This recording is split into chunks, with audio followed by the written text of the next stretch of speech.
Yeah, so I was reading, and I put it in my phone so I wouldn't forget.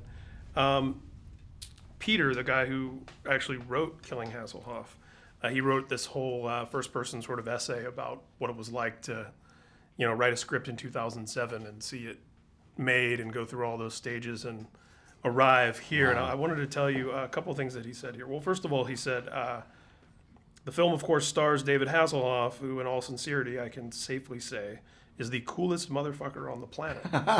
So there's that. But kind of more importantly, he also talks about, as a note to other writers, I first found it difficult to watch my script altered. It's something I initially wrote back in 2007 and had then went on to rewrite upwards of 40 times in the years that followed. The project is bigger than me, as it should be. Any writer who may be reading this needs to realize something prior to stepping into this tempting yet eternally frustrating industry. Your script will change. Mine did. It changed quite a bit, but my script changed for the better.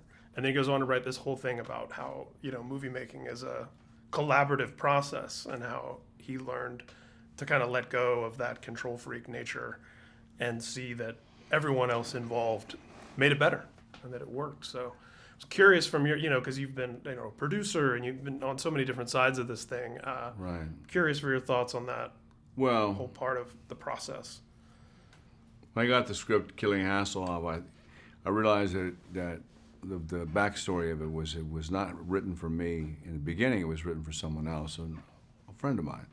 And there was no interest. And then when they attached me to it, and it was, the working title was kind of Celebrity Death Pool, because it's about a celebrity death pool. And a bunch of people get together and they decide who's going to die first, and they put money in. It's a college game, like $9,000. And if it's someone's got Lindsay Lohan, someone's got Hulk Hogan, someone's got David Hasselhoff, someone's got Gary Busey. Whoever dies first, you win the pot. Yeah. Well, the pot now is at $500,000. We cast Ken Jeong. He comes in. Ken Jeong plays one of the characters. It's down on his luck. He needs to cash in on David Hasselhoff. David Hasselhoff just won't die. He'll jump out of airplanes. He'll do everything. You cannot kill David Hasselhoff. Yeah. He says, well, I'm going to have to kill him. And I'm going to make it look like an accident. And then you have this great premise like It's a Mad, Mad World or The Great Race, and old school like I am. And I loved it. And I think Peter Hoare is probably one of the top 10 best writers on the planet right now. And he's just still undiscovered. And when we talked about his script changing, it changed a lot. A lot of things changed. This movie actually changed me. It made me bitter and angry about Hollywood because I could not be as involved as I wanted to be involved. We were bringing in, we brought in Ken Jeong for two reasons. One, he was terrific. And then two, we knew that with him, we'd probably get some theatrical distribution. Sure. So I said, okay. But they said, well, he has to work on these certain dates. And I said, well, what do? I got a TV show in Sweden. I got a TV show in Denmark. I got, several $100,000 committed. And I said, you know what? Forget it. Let's let him do the movie. Then, because of budget and because of osmosis and because of Hollywood, sometimes creatively, sometimes not creatively, sometimes just strictly because there's no money, it has to change. And it breaks your heart. Yeah. There's a total different beginning to this film that we had to cut out where the kids are all in school, in like grade school, and the principal dies, and one kid goes, yes! Yes! And they go, oh, I'm sorry, yes. And you got just won $80, and it's really funny. It sets it up that these kids have been whacked out before they're even got out of grade school. Yeah. And that was it, had to cut it, because, and even Ashok Armitage from Hyde Park said, I love this scene. I don't want to cut it, but I have to, because there's no money. We can't afford to pay kids and teachers in school. And so anyway, it changes. Yeah. And you have to figure out how to still make it what you want it to be. You have to figure out. Adapting to that. Yeah. You know what? That's just called life, You have to figure out, once you figure out what I figured out, that life isn't fair, then you have, who cares? Yeah. That, you're going to get a horrible terrible, horrible thing is going to happen to you, and then something worse will happen. And then you just go, okay, what is this? God, why me? Give me a break, Why am I sitting here talking about this film, and why am I not in a wheelchair, or why am I not dead from cystic fibrosis? So many We're other directions. freaking blessed, Yeah. And if, people, you got to get over yourself, laugh about it. Why did everybody exploit me? They exploited me the same way they exploited Hulk Hogan because it sells tickets. Because it sells newspapers. So I figured out, instead of being angry about it, realize they're just selling papers. They're just calling you. They don't want to interview because they're selling tickets to watch TV shows. And I said, okay, how do I win at that game? Oh, okay. The way I win at that game is to be more successful and do a series called Off the Record, which I have and won an international Emmy.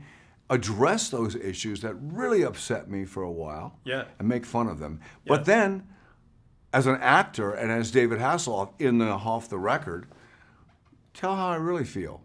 And then people get a chance to say, wait a second, he really is a human being, because we're all just... And when you go head first right into, the embracing some of the satire and everything, I think that disarms people and it creates a level of trust with the audience to then you can get across the point that you really wanted to make. Well, it works. That's a very intelligent way of saying it, and I never looked at it other than the fact that that's the truth. Yeah. It's, and I can tell the truth. And if I have to tell the truth through the media, through Off the Record or Killing Hasselhoff, I can tell the truth. It's Killing Hasselhoff is a send-up of Hollywood. It's a send-up of stupid celebrity death pools. It's a send-up of David Hasselhoff thinking he's better looking than he is, thinking he's cooler than he is. The whole thing is just one big fluff. Well, and I think even that it gets into celebrity culture and tabloid culture and sure. of the way that we can depersonalize other human beings. As and how Ken Young in the show is suddenly made out to be a child pervert, and he got coke all over his face, and he doesn't really have, none of this happened, and he's trying to explain it to his wife. I've been there. Where I've said, none of this, I didn't do anything. I just got hammered at my house, and they filmed it. And who released it? Oh, well, I know who released it. Yeah. And am I going to deal with that? No. Why? Because it sells the tickets. So let's put that in Off the Record and talk about it. And then say what I really wanted to say. And it was the greatest day of my life that I was able to say that and to be honest and say, maybe I'll go home tomorrow night and get hammered again. And maybe I'll have more beers and more hamburgers. You know why? Because it's at home and you can't film it. Yeah, exactly. It's a private moment. Yeah. Right? That's the whole point. It's a private moment. And if we're not allowed to have private moments in our lives, you might as well there's nothing left. So and it's also part of show business. Yeah. So you got to realize that, hey, if this kid happens, this shit happens, you have to either get angry and get pissed and abuse yourself, or figure out a way to make it work for you. Make art out of it. That's what all the great artists do. Sure. Take the pain and misery of life and the comedy of it. That's a great segue too, because I am, there's great comedians in this film like Jim Jeffries and Rhys Darby, and I am a huge fan of comedy in general, and also specifically the roasts. Yeah. And I think the Comedy Central roast that you did was 2010. Yeah, 2010. One of the best. Thank you. And I'm very fascinated by, and you've kind of jumped right into it, so I'm very fascinated by the inner workings of those. And I know the roast that you were on, the late Greg Giraldo is one of my favorite comedians. He died 2 weeks after that. Yeah, right after that. And it was, and also Anthony Jeselnik, who's one of my favorite stand-ups. I've seen him here in LA probably 10 times. Right. He was a writer on yours, and he got on the very next one when they actually put him on, based on the strength of his material on yours. Oh, really? So I'm just really curious if you could tell me about the inner workings of that and behind the scenes and how it all. Well, Greg Giraldo, he was apologizing. They were all apologizing to me. We love you, Knight Rider, and we're going to be horrible. I said, don't be horrible. Yeah. Be 10 times as horrible as you think you are. I can take it. So the only person who brings me down is me. It's got to be brutal. Yeah. And the first joke was so brutal. I was sitting in the chair and I was You're reading. like, I'm ready. Wait. Yeah, I was reading the teleprompter. So you're the You guy. see it coming. I could see it coming. Going, he's not there. She's not going to say that, Yeah. and she did.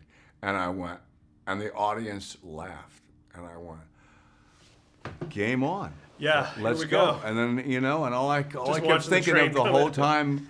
Yeah, watching the train coming to my part because they were so right. effing good. Revenge. I was like, I have better be good.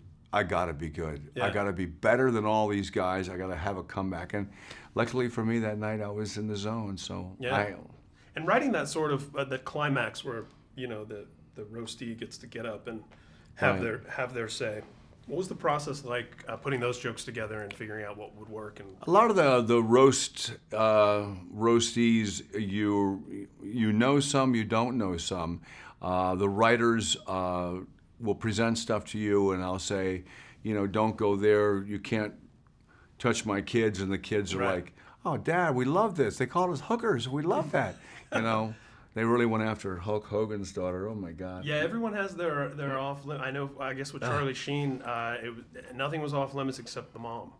Well, Pamela Anderson, and she wasn't happy that night, Oh, and I just, sure. Because they were really, especially brutal to her, and then what she was upset about was it wasn't coming from the people who were saying the part; it was coming from the writers.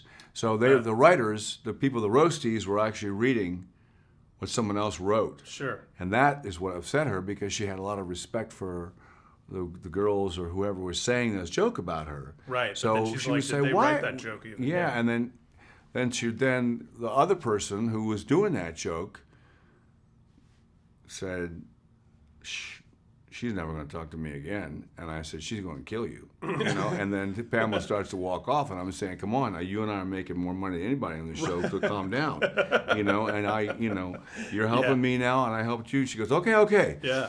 Go kill I don't. And later on, it was, they all became friends, and they all apologized. And she's done more of them too, right? Yeah, I think there was even one that was hers. you get in the moment. It's so unbelievably that you just gotta take it, or you walk. So, but that's what's good about it. It's because it shocks the audience.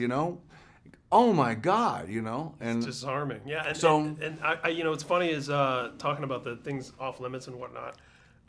So Jeselnik, who wrote on yours and then performed on the Trump roast, which was right after, I heard an interview with him where he said that with Trump, the only thing that was off limits, you could joke about him wanting to sleep with his daughter. You could joke about his hair. You could do all this stuff. The only thing that was off limits is you couldn't make any jokes that implied that he's less rich than he says he is. How close are we to making the Knight Rider thing a reality? With I'm David not Gunn really producing and James Gunn is. Gunn. I don't have the guts to say, "Hey James, let's do this movie. He seems Put up me in for it, as though. Zardu Hasselhoff Yeah. in the next Guardians." I won't do it. I won't do it. I just won't. I'll never do it. I'll wait, and if it happens, it happens. Knight Rider, I mentioned it to him. I said I was at El Rey talking to Rodriguez, saying Knight Rider comes back. He's got a vengeance. He's pissed off. It's the dark. And next 2 or 3 months later, I get a call. I'm saying, let's have some lunch, and I can't get this out of my head. Someone says that about the conversation that we had, and then when we go to make the release, which was last week of the video, he says, "Well, I'm not doing Knight Rider. I can't do the rights are with this company. I won't work with. No, I am not doing it." And then I said, "But and we just really wanted to do it, dark and put it on Netflix." And I'm going, "Well, gee, I wonder where that idea came from." And then I didn't say anything. Sure. And then I said, they don't own the movie rights. They don't. The company you're talking about owns the movie rights, but they don't own the TV rights. And he goes, takes out his phone, and now, game on. that's how you do the Netflix. And so series. now I've already spoken to them. I've spoken to Netflix, and I've spoken to Universal, and we'll see. And if it happens, you'll probably hear me scream all the way from Calabasas, because it's my dream as well. Nice. Well, I'll be begging for promo copies. Thank you. Before it's Yeah.